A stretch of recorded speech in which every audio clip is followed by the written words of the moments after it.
15 ఏళ్ల బాలిక గర్భ విచ్ఛిత్తి కేసులో దేశవ్యాప్తంగా చర్చకు దారితీసే కీలకమైన వ్యాఖ్యలు వెలువడ్డాయి.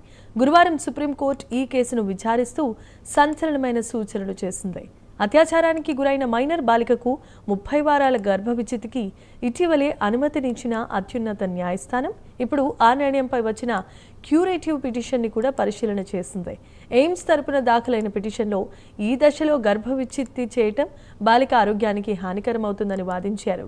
డెలివరీకి కేవలం 4 వారాలే మిగిలిన్న నేపథ్యంలో శిశువుకు జన్మనిచ్చి దత్తతకు కూడా ఇవ్వటం కూడా ఒక ప్రత్యామ్నాయం కావచ్చు అంటూ సూచనలు చేశారు.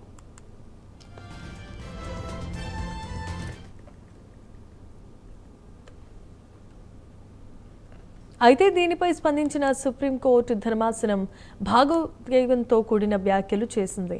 ఇది అత్యాచార బాధితురాలి కేసు. ఆమె అనుభవించిన మానసిక వేదన జీవితాంతం వెంటాడుతుంది.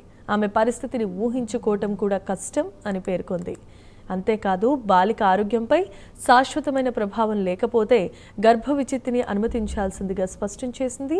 ఈ విషయంలో బాధితురాలు ఆమె తల్లిదండ్రుల అభిప్రాయానికే ప్రాధాన్యత ఇవ్వాలని, వారికి తగిన కౌన్సిలింగ్ అందించాల్సిందిగా సూచించింది. ఇక ఇదే సందర్భంలో కేంద్ర ప్రభుత్వానికి కూడా కీలకమైన సూచనలు చేసింది సుప్రీంకోర్టు.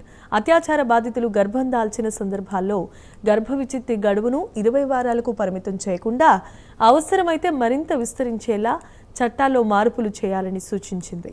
మొత్తానికి ఈ కేసు మహిళల హక్కులు, మైనర్ల రక్షణ, వైద్య నైతికతల మధ్య సున్నితమైన సమతుల్యతను మరోసారి దేశ దృష్టికి తీసుకొచ్చింది.